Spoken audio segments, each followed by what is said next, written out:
Terima kasih Tuhan Yesus, Engkau baik buat kami semua Tuhan. Terima kasih buat penyertaan, perlindungan-Mu, kasih-Mu yang gak pernah ada batasnya Tuhan. Buat hidup kami Tuhan, terima kasih Tuhan. Biar buat pagi hari ini Tuhan Yesus kami boleh ada di sini untuk sama-sama memuji dan menyembah Engkau Tuhan Yesus.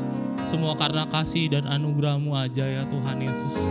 Biar pagi hari ini kami mau datang dengan penuh kerinduan kami Tuhan. Kami mau menyembah Engkau, kami mau memuji Engkau, kami mau meninggikan nama-Mu ya Bapa. Sebab Kau yang layak Tuhan Yesus, tiada ada Allah lain seperti Engkau ya Tuhan Yesus. Hanya Engkau yang layak Tuhan. Persiapkan hati kami Tuhan.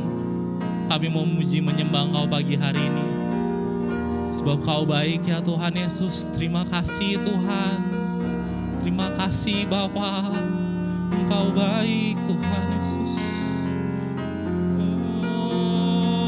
Engkau baik Tuhan. Kami percaya Engkau hadir di tengah-tengah kami Tuhan, melawat kami semua Tuhan Yesus. Terima kasih Bapa.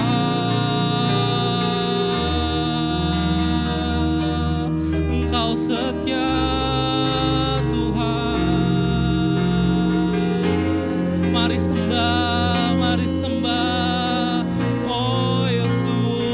mengucap syukur buat setiap kebaikannya. Haleluya Tuhan Yesus, Engkau baik Tuhan, Engkau baik, Engkau yang layak Tuhan. Kami mau menyembah Engkau Tuhan, kami mau memuji-Mu ya Bapa. Sebab Kau yang layak Tuhan. Mari rasakan hadirat-Nya turun atas gereja Hope di tempat ini. Haleluya Tuhan, haleluya. Lawat kami semua, penuhi kami Tuhan.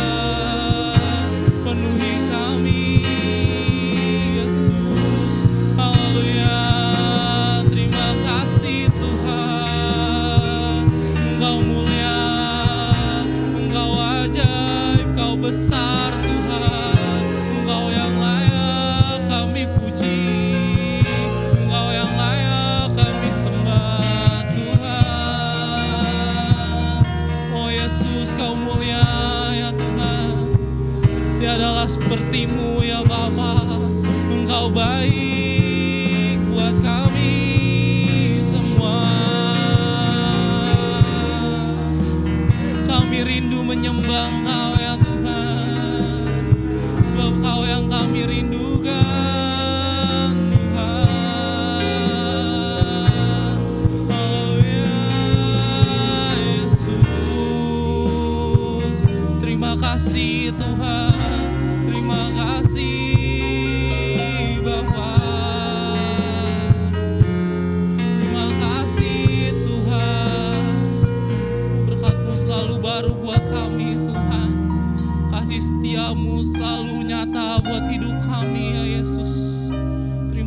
kasih Tuhan, terima kasih Bapa. Kami percaya Engkau hadir di tengah-tengah kami Tuhan. Lawat kami satu persatu Tuhan, jangan lewatkan satu pun dari kami ya Bapa. Penuhi setiap kami ya Bapa. Penuhi kami semua ya Tuhan. Kami rindu hadirat Engkau ya Tuhan Yesus. Oh Yesus, kami percaya Engkau hadir di tengah-tengah kami ya Bapa.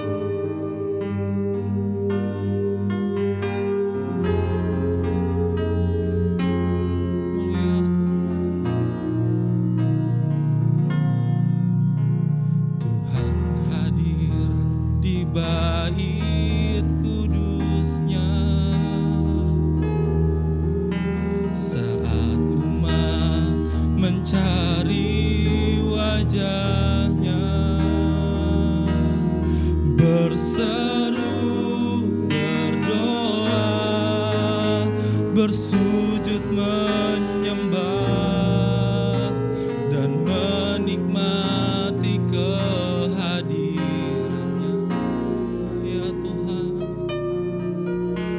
Tuhan mau dekat dengan umatnya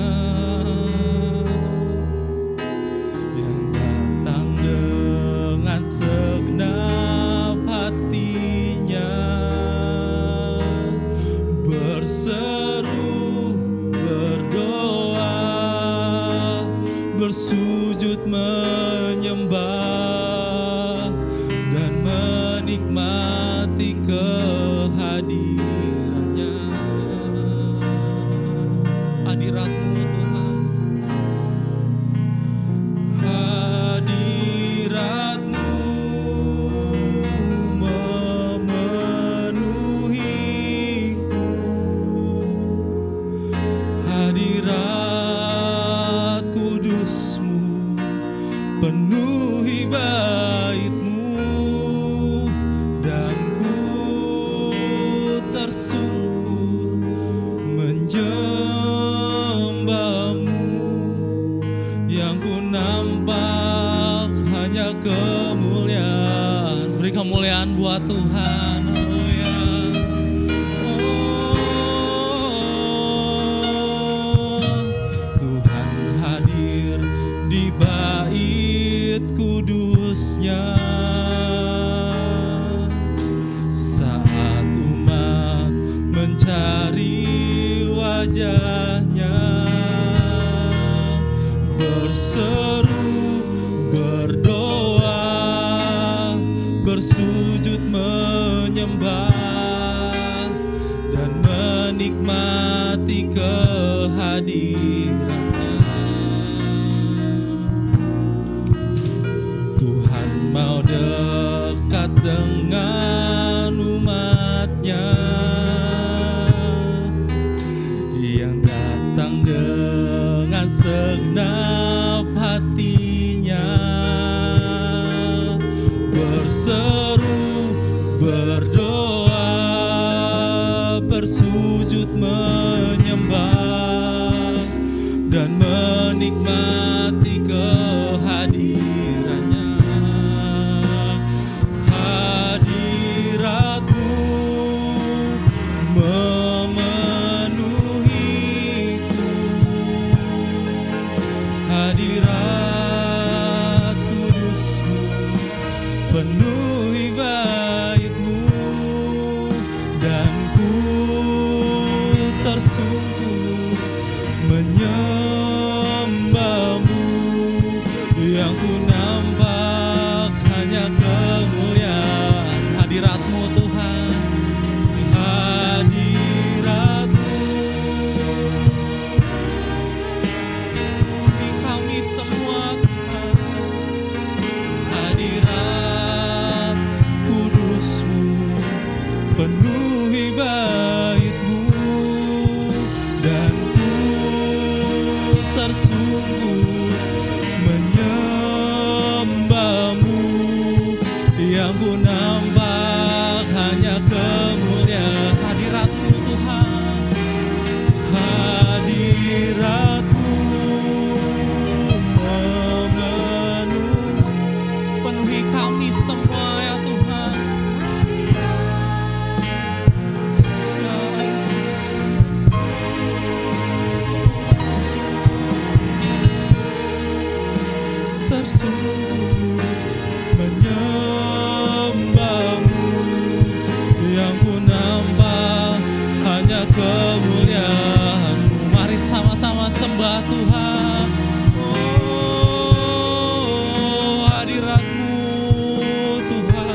hadirat-Mu Tuhan. Hadirat-Mu penuhi kami semua ya Tuhan, penuhi setiap kami Tuhan. Hadirat-Mu ya Bapa, hanya di dalam-Mu ada kekuatan baru ya Tuhan, hanya di dalam-Mu ada pengharapan baru ya Yesus, hanya di dalam-Mu saja ya Tuhan, hanya di dalam-Mu ada pemulihan ya Tuhan, hanya di dalam-Mu ada jalan keluar ya Tuhan Yesus, ya dalam nama-Mu saja ya Tuhan. Hadirat-Mu ya Bapa. Oh Yesus, Kau baik ya Bapa. Tiadalah seperti-Mu Tuhan, tiadalah seperti-Mu. Haleluya Tuhan, kami mau sembah Engkau lebih lagi Tuhan, sebab Kau yang layak ya Tuhan, Engkau yang layak ya Bapa. Terima puji, hormat, sembah kami ya Tuhan Yesus. Oh ya Rabba ya kami mau sembah Engkau ya Tuhan, kami mau sembah Engkau Yesus. Rabba ya kami sembah Engkau Tuhan, kami sembah Engkau Yesus. Engkau ku sembah,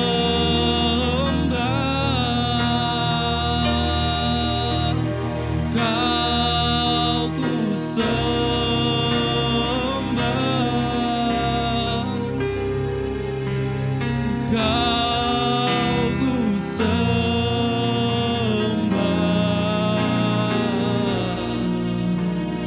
Oh Tuhan, hanya Kau yang layak kami sembah Tuhan. Kau ku sembah, hanya Kau yang layak,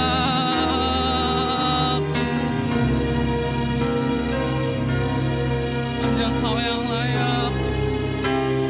Kau ku sembah.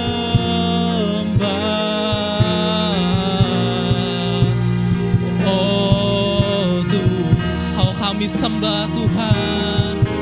Oh Kau ku sembah. Sama-sama sembah Tuhan. Kau ku sembah, hanya Kau yang layak. Kau ku sembah.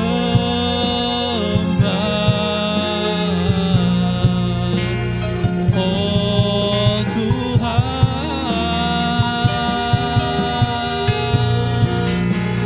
Kau ku sembah, hanya Kau yang kami sembah. Ku sembah,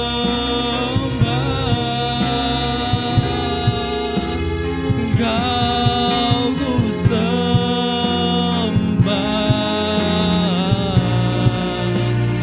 Oh, kali lagi kita naikkan pujian ini, Kau kami sembah ya Tuhan. Kau ku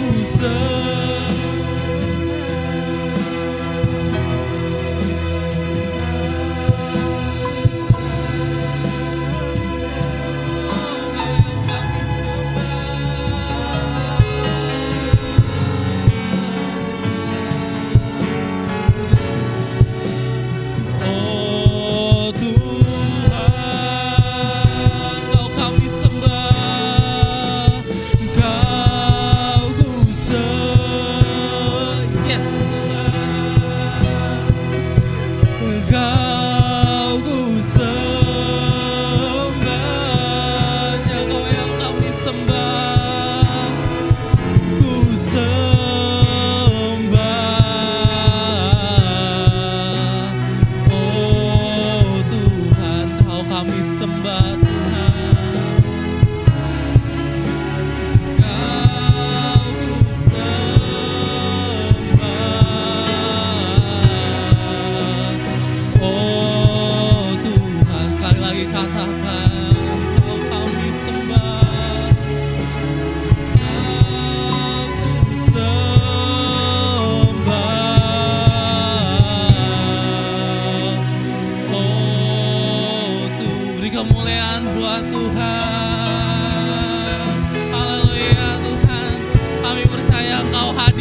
Sebab Dia sumber kekuatan kita, apapun musim yang sedang kita hadapi. Biar kita mau percaya hanya Dia sumber kekuatan kita. Kita gak usah takut karena Dia yang tuntun langkah hidup kita. Amin. Haleluya Tuhan. Terima kasih Tuhan. Engkau baik ya Tuhan. Hanya kepada Engkau Tuhan kami bawa seluruh kehidupan kami ya Tuhan. Pakai kami Tuhan. Pakai hidup kami Tuhan. Bentuk kami sesuai dengan maunya Engkau aja ya Bapa. Hanya kepadamu ku bawa seluruh kehidupanku sebagai persembahan yang hidup dan yang berkenan kepadamu. Karena kasih-Mu Kau memilihku. Kini ku datang kepadamu, penuhi panggilan-Mu. Ini aku bejana-Mu, bentuklah sesuai kehendak-Mu. Tuh genapi firman-Mu, oh Yesusku, jadikanku alat yang indah di mata-Mu, bejana yang sempurna seperti-Mu. Jemaat Tuhan, saya undang untuk bangkit berdiri kembali. Hanya kepada Engkau Tuhan, hanya kepadamu ku bawa seluruh kehidupanku sebagai persembahan yang hidup dan yang berkenan kepadamu.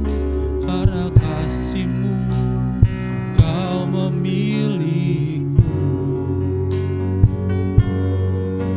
Kini ku datang kepadamu, penuhi panggilan-Mu. Ini aku bejana-Mu, bentuklah sesuai kehendak-Mu. Tuh genapi firman-Mu, oh Yesusku, jadikanku alat yang indah di mata-Mu, bejana yang sempurna seperti-Mu. Komitmen kami Tuhan, pakai kami Bapa. Ini aku bejana-Mu. Waktu selanjutnya saya serahkan. Tuh genapi firman-Mu, oh Yesusku, jadikanku alat yang indah di mata-Mu, bejana yang sempurna seperti-Mu.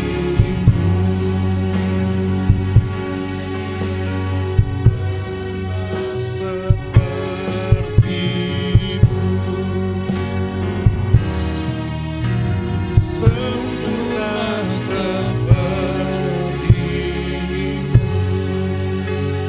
Mari kita kasih tepuk tangan dulu yang meriah buat Tuhan. Inilah pernyataan iman kami di hadapan-Mu Tuhan. Mari bentuk hidup kami seperti bejana yang siap dibentuk supaya kami menjadi seperti Kristus. Kami boleh menjadi pribadi-pribadi yang berkenan di hadapan Bapa. dan menyenangkan dan mempermuliakan nama Tuhan. Kami percaya kehadiran Roh-Mu yang kudus yang ada di tengah-tengah kami. Tuhan bersemayam, bertahta di setiap pujian kami, dan Engkau berkenan memberkati setiap kami. Mari Roh Kudus bawa kami lebih dalam lagi untuk kami menikmati berkat firman-Mu.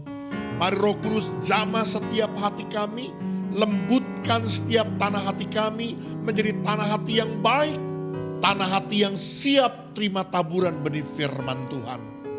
Roh Kudus, urapi juga hamba-Mu, jadikan hamba-Mu sebagai alat yang efektif di tangan-Mu, biar setiap perkataan pernyataan hamba adalah pernyataan yang datang dari Tuhan saja. Di dalam nama Yesus Kristus, semua kita yang siap belajar firman Tuhan katakan amin. Yuk kita kasih tepuk tangan yuk yang meriah buat Tuhan. Oke, sebelum duduk coba tengok kiri, tengok kanan, bilang kamu luar biasa. Kamu luar biasa. Kamu luar biasa. Amin. Puji Tuhan. Jemaat Tuhan boleh katakan shalom. Selamat pagi, selamat datang beribadah di dalam rumah Tuhan. Satu sukacita yang besar kalau pagi hari ini kita boleh bersama-sama datang beribadah di dalam rumah Tuhan. Baik, kita akan buka Alkitab kita bersama-sama, saudaraku. Ini adalah kesempatan yang kedua kali saya boleh ada di depan mimbar ini untuk menyampaikan berita firman Tuhan. Kitab Hakim-Hakim pasal yang ke-11, saya minta tolong multimedia untuk membantu saya. Hakim-Hakim pasal yang ke-11, kita akan buka pada ayat yang pertama. Sekali lagi, Hakim-Hakim 11 ayat 1. Kita akan baca ayat ini sama-sama. Baik, 2, 3. Adapun Yefta orang Gilead itu adalah seorang pahlawan yang gagah perkasa, tetapi ia anak seorang perempuan sundal. Ayah Yefta ialah Gilead. Saudaraku, firman Tuhan mencatat di dalam kitab Hakim-Hakim seorang pahlawan yang gagah perkasa. Seseorang yang begitu diandalkan, seseorang yang begitu diharapkan, seseorang yang begitu dielu-elukan. Seorang pahlawan yang gagah perkasa. Namanya siapa? Yefta. Tapi saudaraku, di balik nama besar seorang Yefta, ternyata Yefta punya masa lalu yang begitu hitam, begitu kelam. Ayat ini mencatat, tetapi ia anak seorang perempuan sundal. Nggak usah bahas lah ya, apa itu perempuan sundal gitu ya. Tapi yang jelas saudaraku, papa mamanya Yefta ini nakal. Akhirnya lahirlah Yefta yang nggak ngerti apa-apa, yang nggak tahu apa-apa. Tapi tahukah saudara bahwa Yefta diambil haknya, diusir dari keluarganya, dibenci oleh kaumnya. Sampai Yefta harus hidup di luar sana, terkatung-katung sampai dia sempat menjadi seorang perampok. Jadi saudaraku, kalau saya melihat ternyata ada latar belakang yang begitu gelap, ada latar belakang yang begitu kelam dari seorang Yefta.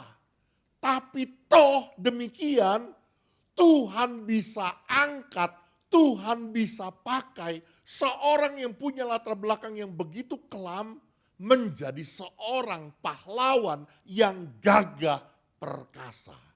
Ini yang saya sebut saudaraku, from zero to hero. From nothing to something.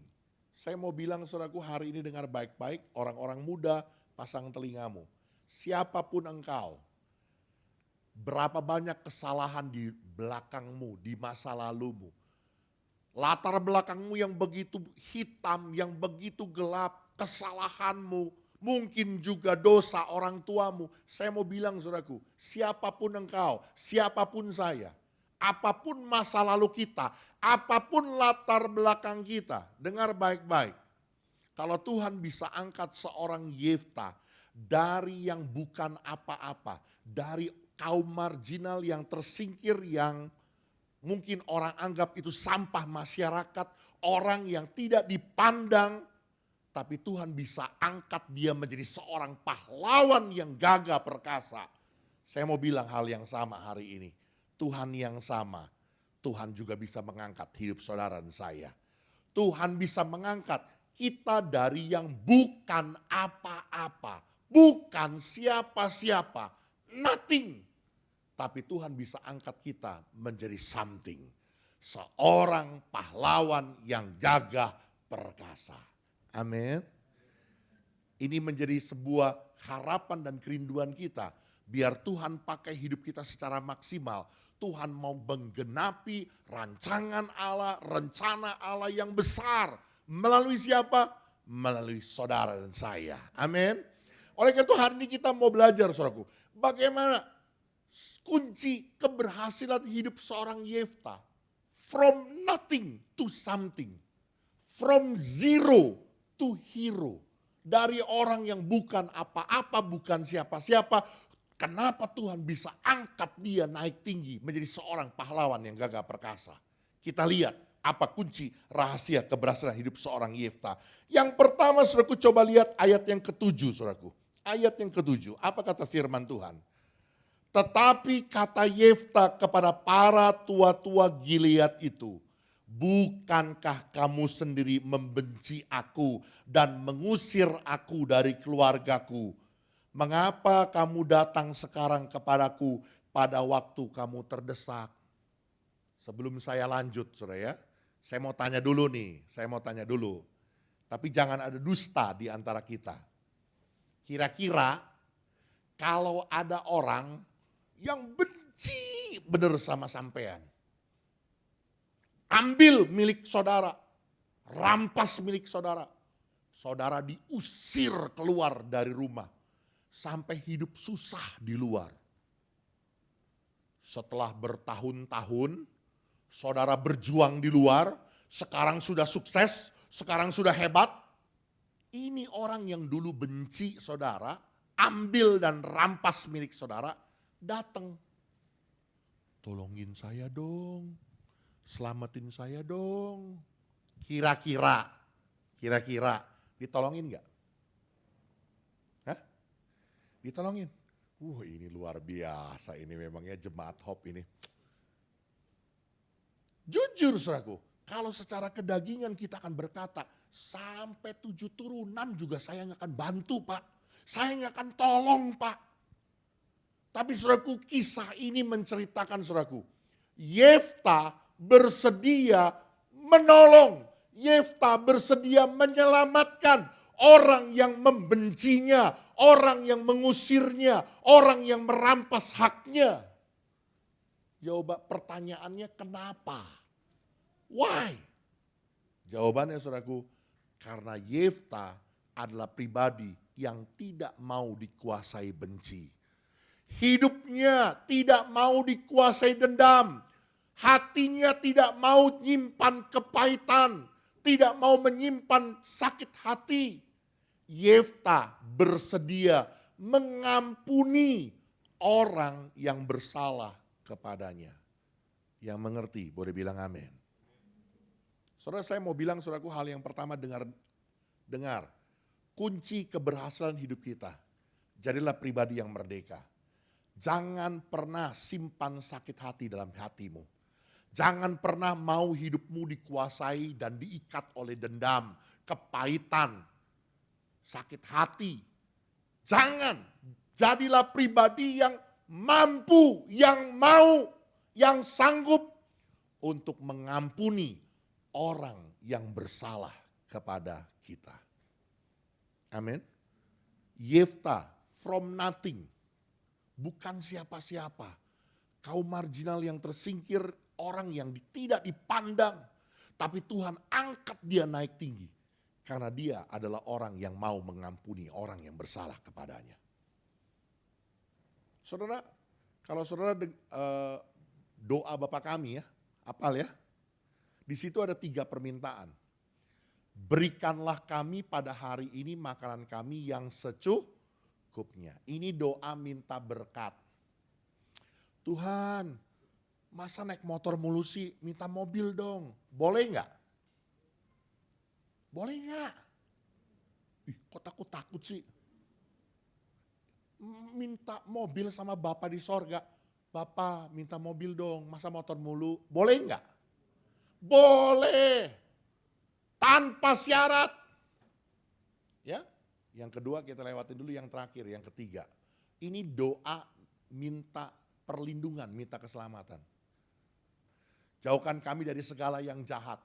Ya, karena engkaulah yang empunya. Ini doa minta pingkan, minta selamat, minta perlindungan.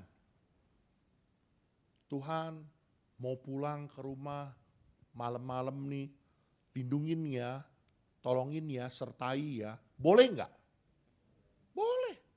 Tanpa syarat. Tapi dengar baik-baik nih, dengar baik-baik. Di tengah-tengahnya ada bilang begini, ampunilah kami. Syaratnya apa? Seperti kami mengampuni orang yang bersalah kepada kami. Jadi cuma doa minta pengampunan yang pakai syarat. Apa syaratnya? Seperti aku mengampuni orang yang bersalah kepadaku, demikianlah Bapa di sorga juga mengampuni kesalahanku. Makanya saudaraku, Tuhan bilang kalau ada orang yang tidak mengampuni saudaranya, maka Bapaknya yang di sorga, Bapamu yang di sorga juga tidak akan mengampuni kesalahanmu. Saya mau berkata saudaraku hari ini yuk, kita pasti dalam hidup ini pernah dilukai oleh orang. Mungkin pernah mengalami kekecewaan, mungkin ada kepahitan yang orang lain perbuat kepada kita. Tapi saya mau bilang saudaraku hari ini dengar baik-baik. Tuhan mau kita jadi pribadi-pribadi yang merdeka. Pribadi-pribadi yang sanggup untuk mengampuni orang yang bersalah kepada kita. Satu kali saudaraku Simon Petrus datang sama Yesus. Guru, berapa kali aku harus memberi maaf kepada orang yang bersalah kepadaku? Berapa kali aku harus mengampuni orang yang berdosa kepadaku? Belum dijawab, si Petrus nanya lagi, sampai 7 kalikah? Ini rupanya saudaraku ada latar belakangnya nih, kenapa Petrus bilang 7 kalikah gitu ya. Rupanya di dalam perjanjian lama, rabi-rabi, orang-orang Taurat itu mengajarkan saudaraku, wajib memberi pengampunan kepada orang yang bersalah kepada kita itu sebanyak 3 kali. Makanya kita sering kali dengar ya, sekali lu ya, 2 kali lu ya, awas 3 kali pala lu penyok lu. Sering kan kita dengar begitu ya, awas 3 kali lu, gua ketok lu. Ternyata memang benar saudaraku, ada aturannya dalam perjanjian lama yang diajarkan para rabi-rabi bahwa wajib memberi pengampunan kepada orang yang bersalah itu sebanyak 3 kali. Ini hebat ini Petrus, dia tahu gurunya punya standar lebih tinggi dari ahli Taurat. Dia tahu Yesus punya kriteria lebih tinggi. Makanya dari 3 Petrus rubah jadi 7. 7 kalikah? Hebat. Tapi apa jawab Tuhan Yesus? Bukan. Berapa? Wah ini sekolah minggunya gak pada lulus nih kayaknya nih. Makanya baca Alkitab dong. Berapa? 70 kali 7 kali. Jangan saudara ambil kalkulator ya. 70 kali 7, 490. Wah dihitungin, kalau ada orang nyebelin sekali, 2 kali, begitu 489, yes sekali lagi. 490, yes ini waktu pembalasan gitu. Oh bukan saudaraku ya. Maksudnya apa? 70 kali 7 kali. Maksudnya kita harus selalu mampu mengampuni, memberi maaf kepada orang yang bersalah kepada kita. Yang mengerti boleh bilang amin. Ini hal yang pertama saudaraku. Saya mau katakan saudaraku, Tuhan bisa angkat, Tuhan bisa pulihkan hidup kita. Tuhan bisa limpahkan berkat dalam hidup kita. Yang Tuhan mau, yang Tuhan inginkan, pribadimu, pribadi saya adalah pribadi yang merdeka. Pribadi yang tidak diikat oleh kebencian, kepahitan hati, sakit hati, dendam. Tuhan mau kita menjadi pribadi yang mampu mengampuni orang yang bersalah kepada kita. Sekali lagi yang mengerti boleh bilang amin. Yang kedua saudaraku, apa sih rahasia keberhasilan hidup seorang Yefta? Seorang yang bukan apa-apa, bukan siapa-siapa, nothing. Dari orang kaum marginal yang terpinggir, Tuhan bisa angkat dia menjadi seorang hakim, seorang pahlawan yang gagah perkasa, seorang pemimpin yang begitu diandalkan dan dibutuhkan oleh kaumnya. Yefta, seorang pahlawan yang gagah perkasa. Ternyata Yefta hidupnya merdeka, tidak mau dikuasai kebencian. Yang kedua, apa sih kunci rahasianya? Coba kita lihat ayat 11, saudaraku. Ayat 11. Hakim-Hakim 11, ayat 11. Baik, di depan sudah ada, saya baca. Atau sekarang saudara-saudara yang baca ya, biar seger gitu ya. Oke, Hakim-Hakim 11, ayat 11, 2, 3.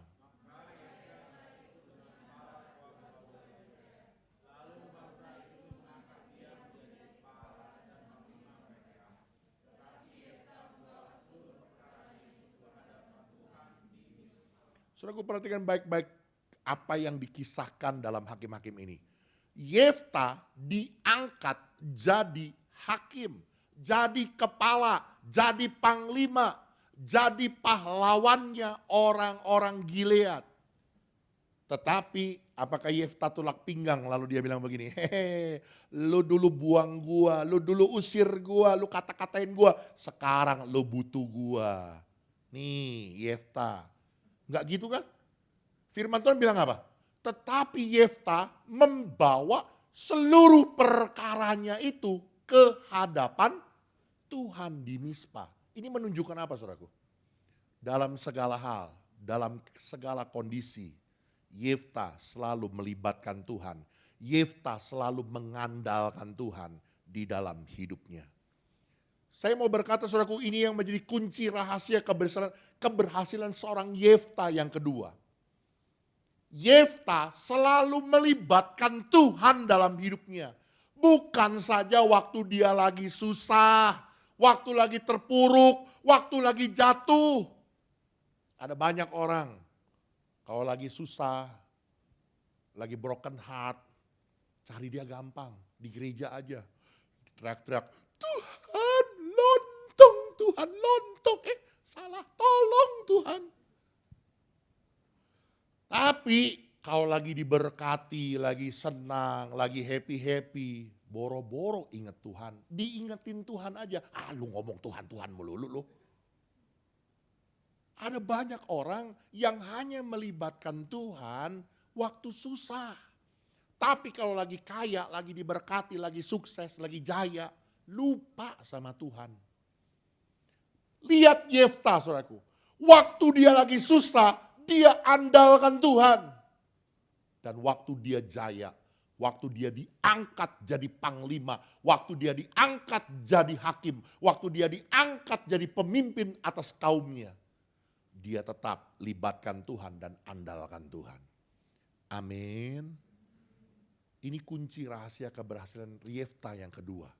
Selalu libatkan Tuhan, selalu andalkan Tuhan di dalam hidup ini. Bukan hanya waktu susah, tapi kapanpun selalu ingat Tuhan, libatkan Tuhan. Ya, kemarin saya jadi teringat saudaraku, ini kita keluar sedikit ya. Waktu Yesus menyuruh Simon Petrus untuk melemparkan jalannya ke sebelah kanan perahu. Saya coba renung-renung gitu ya. Apa sih maksudnya? Kenapa Tuhan suruh dia lempar ke sebelah kanan? Bukankah dia ini nelayan kawakan? Anak-anak Zebedeus ini bukan nelayan kemarin sore. Mereka adalah orang-orang yang ahli, yang expert di dalam menangkap ikan. Kenapa Tuhan suruh mereka perkara-perkara yang sederhana? Perkara-perkara yang mereka kerjakan setiap hari. Secara rutinitas yang mereka kerjakan. Saudaraku, Tuhan mau ajar kita untuk melibatkan Tuhan. Untuk ngikutin petunjuk Tuhan. Itu bukan saja kepada perkara-perkara yang besar. Tetapi kepada perkara-perkara yang remeh, kepada perkara-perkara sehari-hari, kepada perkara-perkara yang biasa engkau kerjakan. Tuhan mau kita peka, dengar pimpinan Tuhan, libatkan Tuhan, dan andalkan Tuhan di dalam hidup ini. Amin. Kita lihat satu ayat pembanding, saudaraku. Ini ayat terkenal sekali, tapi nggak apa-apa. Kita coba gali ya, kita pelajari. Yeremia 17 ayat 7 dan 8. Ya, ini ayat sangat terkenal sekali. Yeremia 17 ayat 7 dan 8. Firman Tuhan bilang begini saudaraku, Yeremia 17 ayat yang ke-7, diberkatilah orang yang mengandalkan Tuhan, yang menaruh harapannya pada Tuhan. Jadi orang yang mengandalkan Tuhan, orang yang menaruh harapannya sama Tuhan, diberkati.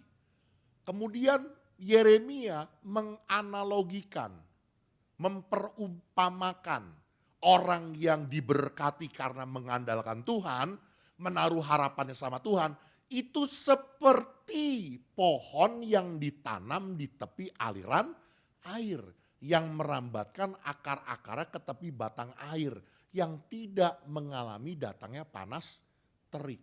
Sampai situ dulu saudaraku. Jadi orang yang mengandalkan Tuhan, orang yang menaruh harapannya sama Tuhan, itu digambarkan seperti pohon yang ditanam di tepi aliran air, yang merambatkan akar-akarnya ke tepi batang air yang tidak mengalami datangnya panas terik. Artinya apa saudaraku? Ini kan kalau pohon ditanam di tepi pinggiran air, maka suplai kebutuhan hidupnya, apa yang menjadi kebutuhannya, selalu terpenuhi. Biar di luar lagi resesi, biar dunia bilang katanya gelap, buat dia tetap happy, tetap resepsi, tetap berkat Tuhan berlimpah. Kenapa?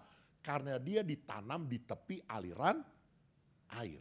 Ya, bahkan selanjutnya firman Tuhan bilang apa? Yang daunnya tetap hijau. Ada istilah mengatakan gini saudaraku, rumput tetangga kelihatannya selalu hijau. Kenapa? Karena dilihatnya dari jauh gitu ya, selalu hijau. Ini menunjukkan apa saudaraku? Orang lihatnya tuh selalu senang, daunnya tetap hijau. Orang lihatnya selalu happy, bahagia, sejahtera. Kenapa? Gambaran dari orang yang hidupnya diberkati karena mengandalkan Tuhan. Daunnya tetap hijau, yang tidak khawatir dalam tahun kering. Hei anak-anak muda dengar baik-baik ya. Biar dunia bilang resesi, ekonomi dunia, biar ada pemecatan karyawan sampai beribu-ribu orang. Saya mau bilang, hidup saya dan saudara, hidup kita orang percaya, bukan saja karena melihat, tetapi karena percaya. Manusia hidup bukan dari roti saja, tetapi dari setiap firman yang keluar dari mulut Allah. Amin. Imani hidup saya terpelihara sempurna. Asal kuncinya apa saudaraku? Mengandalkan Tuhan, menaruh harapannya sama Tuhan. Tidak khawatir dalam tahun kering. Yang lebih dahsyat lagi bagian terakhir. Dibaca ya yang bagian terakhir. Dan yang tidak berhenti, apa saudara? Menghasilkan buah. Halo? Yang tidak berhenti menghasilkan buah. Pohon mangga, pohon jeruk, pernah nggak temu pohon buah yang setiap tahun, setiap bulan, setiap minggu, setiap hari tidak pernah berhenti berbuah. Terus berbuah. Ada nggak pohon buah yang model kayak gitu? Pernah nggak nemuin? Jarang, hampir nggak ada. Yang namanya pohon buah itu musiman. Firman Tuhan bilang menggambarkan saudaraku, orang yang mengandalkan Tuhan, orang yang menaruh harapannya sama Tuhan, dia selalu menghasilkan buah, tidak pernah berhenti setiap hari. Hebat gak saudara? Digambarkan seperti itu. Kuncinya apa saudaraku? Andalkan Tuhan dan taruh harapanmu sama Tuhan. Yang mengerti boleh bilang amin. Bukan saja waktu engkau lagi susah, lagi butuh cari Tuhan ke gereja. Kau lagi senang, lupa sama Tuhan. Udah gak zamannya lagi begitu. Berikan hidupmu untuk mencintai Tuhan, melebihi segala sesuatu. Jadikan Tuhan sumber kehidupan kita. Kalau engkau dapatkan sumbernya, maka semuanya akan ditambahkan kepadamu. Amin. Ini ada satu anekdot saudaraku ya. Satu kali saudaraku ada seorang anak sekolah minggu. Namanya Pipo. Siapa namanya? Pipo. Ini si Pipo dengar dari guru sekolah minggunya. Pipo, kamu harus belajar mengandalkan Tuhan. Iya bu, satu kali si Pipo butuh uang 1 juta. Dia dipanggil sama kepala sekolahnya. Kalau kamu gak bayar uang sekolah, besok kamu gak boleh ikut ujian. Si Pipo ingat kata-kata guru sekolah minggunya, mengandalkan Tuhan. Lalu si Pipo punya ide. Idenya memang agak absurd gitu ya. Dia bikin surat saudaraku. Kepada Tuhan Yesus di surga. Salam hormat. Ini Pipo Tuhan, anakmu. Pipo butuh uang, berapa? 1 juta rupiah. Kalau Pipo nggak dapat, Pipo nggak bisa ikut ujian besok. Salam hormat, Pipo anakmu. Lalu dia masukin surat itu saudaraku ke dalam amplop. Dikasihin perangko secukupnya, ditulis di depannya kepada siapa? Yang terhormat Tuhan Yesus di sorga. Belakangnya siper, pengirim. Siapa? Pipo dengan alamat. Wah lengkap, bla bla bla bla bla bla. Udah ada perangkonya kan? Dia masukin ke kantor pos. Dia kirim saudaraku lewat via pos. Ini tukang surat mulai sortir surat kan? Waktu dia baca surat si Pipo kepada Tuhan Yesus di sorga. Waduh ini mau dikirim kemana nih gitu kan? Tapi ini rupanya tukang pos pinter saudaraku ya. Daripada gua yang pusing, lebih baik polisi yang pusing. Dia bawa itu surat saudaraku ke kantor polisi sektor. Di dekat rumahnya Pipo. Kan ada alamatnya Pipo kan. Dia kirim ke kantor polisi sektor di dekat rumahnya Pipo. Dia masukin ke kantor polisi saudaraku. Kebetulan kapolseknya ini orang Kristen saudaraku. Ya. Waktu dia ambil tuh surat, ini surat apa gitu kan, begitu dia baca kepada Tuhan Yesus di sorga. Apa ini kan? Dia baca suratnya, oh dia terenyuh. Ada anak yang butuh uang 1 juta untuk bayar uang sekolah. Kalau enggak dia nggak bisa ikut ujian. Dia panggil itu semua anak buahnya. Ayo, ini ada anak, ini kasihan nih, butuh uang 1 juta. Ayo kita etikat baik saja lah, kumpul-kumpul uang lah, berapa saja. Ada yang kasih 50, ada yang kasih 100. Kumpul. Terkumpulah 950.000. Kurang berapa? Kurang 50 karena butuhnya 1 juta. Tapi nggak apa-apa lah karena ini etikat baik kita sudah kumpul-kumpul ya udah masukin duitnya saudaraku ke dalam amplop 950.000. Kemudian dikunci amplopnya kemudian diserahkan ke anak buahnya yang pakai seragam lengkap. Siap komandan, kirim nih ke rumah Pipo nih. Ini alamatnya nih, kan ada alamat suratnya ya. Kirim. Siap komandan, laksanakan. Wah, langsung ketok. Pipo, siapa ya? Buka pintu. Oh Pak polisi, ada apa Pak? Ini ada surat dari Tuhan Yesus. Hore, dapat surat dari Tuhan Yesus. Makasih ya Pak polisi. Dia lari ke dalam saudaraku. Begitu dibuka suratnya saudaraku, lebih senang lagi. Karena isinya duit, kan dia minta duit. Isinya duit. Hore, Tuhan Yesus balas suratku, isinya duit. Ya, dia mulai hitung. 1, 2, 3, 4, 5, 6, 7, 8, 9, setengah. Langsung si Pipo ngambek. Tuhan Yesus sih, kenapa kirimnya lewat Pak Polisi? Pakannya jadi kurang nih, pasti diambil sama Pak Polisi setengah nih katanya. Saya mau bilang saudaraku, kalau anak kecil aja bisa belajar mengandalkan Tuhan. Masa saudara nggak bisa? Kalah tuh sama si Pipo. Bilang jangan kalah sama Pipo. Amin. Andalkan Tuhan dalam segala aspek hidupmu. Maka engkau akan menjadi seperti pohon yang ditanam di tepi aliran air. Amin. Engkau akan menghasilkan buah. Selalu menghasilkan buah. Tidak pernah berhenti. Dan yang terakhir. Oh ini kata-kata mujizat nih ya. Yang buta melihat. Berarti udah mau cepat pulang nih gitu ya. Jadi minimal pulang masih bawah 1 poin gitu ya. Oke, yang terakhir saudaraku coba kita lihat Hakim-Hakim 11 ayat yang ke-30. Coba lihat dulu ayat yang ke-30, 31. Hakim-Hakim 11 ayat 30-31, demikian firman Tuhan, lalu bernasarlah Yefta kepada Tuhan, katanya, jika engkau sungguh-sungguh menyerahkan Bani Amon ini ke dalam tanganku, maka apa yang keluar dari pintu rumahku untuk menemui aku pada waktu aku kembali dengan selamat dari Bani Amon, itu akan menjadi kepunyaan Tuhan dan aku akan mempersembahkannya sebagai korban bakaran. Ini ceritanya gini saudaraku. Waktu Yefta diangkat jadi panglima, jadi pemimpin kaum Gilead, orang Israel, untuk konfrontir dengan Bani Amon. Mulai mengadakan dialog, diplomasi, tapi deadlock, buntu. Akhirnya memutuskan perang. Tapi saudaraku, di hati kecil dari Yefta, dia mulai bertanya, perang sih perang nih, ngomong-ngomong selamat gak nih ya? Bisa pulang dengan selamat gak ke rumah ya? Jangan-jangan pulang tinggal nama nih. Di dalam kegalauannya, Yefta bernasar. Kalau aku pulang membawa kemenangan, pulang selamat, utuh, maka apa yang pertama kali keluar dari pintu rumahku menyambut aku, maka itu akan kupersembahkan untuk Tuhan menjadi korban bakaran. Singkat cerita, Yefta perang, menang, pulang sehat, baik-baik.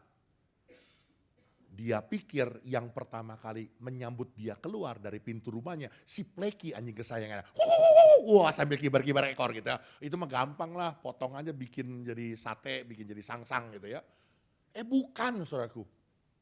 Yang nyambutnya siapa? Ketahuan sekolah minggunya gak lulus. Yang nyambutnya anaknya, anak perempuannya. Alkitab bilang Yefta cuma punya satu-satunya anak. Anak perempuan cuma satu-satunya. Selain dia, Yefta gak punya anak yang lain. Dengar ya, ini cerita menjadi sebuah kontroversi. Karena di dalam Alkitab, Allah melarang untuk mempersembahkan anak sebagai korban bakaran. Tapi, kenapa cerita ini tetap diangkat di dalam kitab Hakim-Hakim? Sekalipun ada kontroversi. Karena penulis Alkitab ingin menunjukkan Yefta adalah seseorang yang pegang janji. Yefta adalah seseorang yang dapat dipercaya. Yefta adalah orang yang penuh dengan integritas. Saya mau bilang saudaraku, hari ini dengar baik-baik. Kenapa sih Tuhan angkat hidup Yefta naik tinggi? Bukan saja saudaraku. Yefta orang yang merdeka, yang tidak menyimpan kebencian, yang mau mengampuni orang yang bersalah kepadanya. Bukan saja karena Yefta mengandalkan dan menaruh harapannya sama Tuhan. Tapi dengar baik-baik, ini yang luar biasa. Yang ketiga, karena Yefta adalah pribadi yang dapat dipercaya. Yefta adalah pribadi yang punya integritas. Yefta adalah pribadi yang jujur. Apa yang dikatakannya itu yang diperbuatnya. Saya mau bilang saudaraku, ada begitu banyak orang. Ya, dengar nih, ini banyak anak muda nih. Dengar anak-anak muda. Kalau lagi dengar doa berkat kan seru kan. Engkau akan tetap naik dan bukan turun. Wah, teriaknya paling besar. Amin. Engkau menjadi kepala dan bukan ekor. Amin gitu ya. Tapi mikir gitu ya. Dari dulu hidup gue kayaknya gini-gini aja. Gak ada peningkatannya. Dulu begini, hari ini begini, besok juga kayaknya begini-begini aja. Apakah firman Tuhan salah gitu? No, saya bilang enggak. Firman Tuhan gak mungkin salah. Yang seringkali saudaraku yang bermasalah itu bukan firman Tuhan. Tapi seringkali kitanya yang bermasalah. Kenapa? Karena kita jadi orang yang tidak dapat dipercaya. Kita nggak punya integritas. Baru dikasih kepercayaan, udah markup, udah bikin proposal baru, udah bikin bond baru. Halo, saya sebelum jadi pendeta, saya juga manajer loh, pimpin perusahaan loh gitu. Cukup lama, belasan tahun gitu. Aduh, saya bilang bagaimana orang mau diberkati? Bahkan urusan yang kecil. Urusan bensin, masih nyelentit uang bensin. Bagaimana mau diberkati? Saya kalau ke pasar, saudaraku ya, ini ke pasar ini ya, becek. Ya, ngeliatin pedagang tuh, jual bawang, jual daging gitu ya. Itu timbangannya, selalu batu timbangannya nempel. Nggak berani batu timbangannya diangkat. Kenapa? Kalau diangkat selalu jomplang, deng ya gitu. Saya bilang begini, lu nyolong berapa sih? 10.000, 20.000, anggap dah, lu nyolong cetiau aja 1 juta, nggak bisa bikin lu kaya, nggak bisa bikin lu miskin. Tapi yang jelas mah kutuk turun ke atas kita, karena kita jadi orang yang tidak dapat dipercaya. Saya mau bilang saudaraku hari ini dengar anak-anak muda, dengar umat Tuhan. Tuhan bisa angkat hidup kita. Tuhan bisa berkati hidup kita. Dari kita bukan siapa-siapa, bukan apa-apa. Tuhan bisa angkat hidup kita naik tinggi. Kuncinya jadilah orang yang punya integritas, yang dapat dipercaya. Hari ini yuk jadilah kita pribadi-pribadi yang dapat dipercaya. Engkau setia dalam perkara kecil, Tuhan akan tambahkan engkau perkara besar. Jangan kau bilang begini, perkara kecil bagaimana Pak? Tuh tetangga saya gara-gara duit 10.000 Pak, bunuh-bunuhan Pak sama adiknya Pak. Iya itu kan orang dunia. Orang dunia menganggap perkara duit, perkara hepeng, perkara cien itu perkara besar. Tapi coba lihat apa kata firman Tuhan. Firman Tuhan bilang perkara soal duit, soal mamon itu perkara kecil. Amin. Bilang sebelah kanannya. Perkara duit itu perkara kecil. Kalau engkau setia dalam perkara kecil, engkau dapat dipercaya dalam perkara kecil, engkau dapat dipercaya soal uang, maka Tuhan akan mempercayakan engkau perkara-perkara yang besar. Amin. Tutup dah, ntar kelamaan lagi. Ini kayaknya udah pada bete nih. Sebagai penutup ada cerita saudaraku ya, anekdot lagi saudaraku. Satu kali saudaraku ada orang yang parasailing ya, terjun payung. Waktu dia mulai loncat saudaraku, dia melayang-layang di udara, wah dia pertama senang gitu ya. Waktu sudah waktunya dia buka parasutnya saudaraku, ternyata parasutnya nggak terbuka saudaraku. Entah kenapa lah, pokoknya nyangkut. Dia udah buka cadangan juga nggak terbuka. Wah terus melayang, lebih kenceng lagi sampai udah semakin mendekat. Di tengah-tengah kondisi seperti itu dia mulai nasar sama Tuhan. Tuhan, kalau aku nyampe ke darat dengan selamat, gak terjatuh, akan kuserahkan seluruh hartaku untukmu. Wih, hebat gak coba? Duitnya mau dikasih semua buat Tuhan. Semuanya Tuhan akan kuberikan kepadamu. Dia coba lagi buka, gak berhasil. Dia pikir, ini kayaknya nasarnya kurang gede kali. Dia tambahin lagi, Tuhan aku tambahkan, bukan hanya hartaku. Hidupku Tuhan, untukmu Tuhan, akan kuberikan untuk melayani engkau. Akan kutinggalkan semua bisnisku, aku akan jadi pendeta. Wih, hebat ini ya. Waktu dia buka saudaraku, berhasil saudaraku. Walaupun saudaraku sampai ke tanah itu sedikit terseok-seok gitu. Terseok-seok gitu. Tapi masih berhasil turun saudaraku. Begitu nyampe, dia tengok ke atas, dia bilang begini, Tuhan, yang tadi bercanda loh Tuhan, jangan anggap serius lu, bercanda doang ya Tuhan ya, makasih ya. Itu banyak orang kayak begitu. Kau lagi terdesak ngomongnya gimana. Tapi, kau lagi udah berhasil, lupa. Saya mau bilang jadilah orang yang dapat dipercaya, punya integritas. Tuhan memberkati hidup kita. Amin. Yuk kita datang sama Tuhan. Tundukkan kepala kita berdoa. Bapak terima kasih. Hari ini kami boleh belajar dari seorang Yefta. From nothing, Tuhan angkat hidupnya menjadi something. From zero, Tuhan angkat hidupnya menjadi hero. Menjadi seorang pahlawan yang gagah perkasa. Hari ini kami belajar dari kehidupan seorang Yefta. Tuhan angkat hidupnya karena dia adalah pribadi yang mau mengampuni orang yang bersalah kepadanya. Hari ini Tuhan, mari jamah setiap hati kami. Biar jadikan kami pribadi yang merdeka, yang mau, yang sanggup mengampuni orang yang bersalah kepada kami. Bahkan yang kedua, Tuhan ajar kami untuk kami selalu mengandalkan Tuhan, melibatkan Tuhan di dalam seluruh aspek hidup kami. Bukan saja waktu kami susah, waktu kami terjatuh, tetapi waktu kami berhasil, kami sukses, kami diberkati, kami mau libatkan Tuhan. Bahkan dalam kehidupan kami sehari-hari, kami selalu melibatkan Tuhan, menaruh harapan sama Tuhan, dan mengandalkan Tuhan.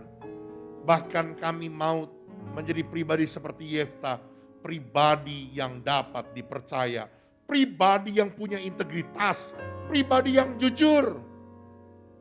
Kami percaya Tuhan yang sanggup mengangkat hidup Yefta, Tuhan yang sama juga sanggup mengangkat hidup kami, memberkati kami, memulihkan hidup kami. Kami terima berkat firman-Mu hanya di dalam nama Yesus. Kami percaya Tuhan yang terus memberkati pekerjaan-Mu di tempat ini. Secara khusus mari Kau memberkati hamba-Mu, Pastor Nathan, Pastor Lina, beserta seluruh pengurus dan pelayan jemaat di tempat ini, biar Tuhan pakai menjadi berkat bagi banyak orang. Mari saudaraku, angkat tanganmu dan arahkan hatimu kepada Tuhan. Tuhan memberkati engkau dan melindungi engkau. Tuhan menyinari engkau dengan wajahnya dan memberi engkau kasih karunia. Tuhan menghadapkan wajahnya kepadamu dan memberi engkau damai sejahtera. Terimalah anugerah dari Allah Bapa, cinta kasih dari Tuhan kita Yesus Kristus, penyertaan pimpinan pertolongan Roh Kudus, mulai menyertai kita mulai dari hari ini sampai Maranatha Tuhan datang kembali. Semua kita yang percaya diberkati, katakan amin.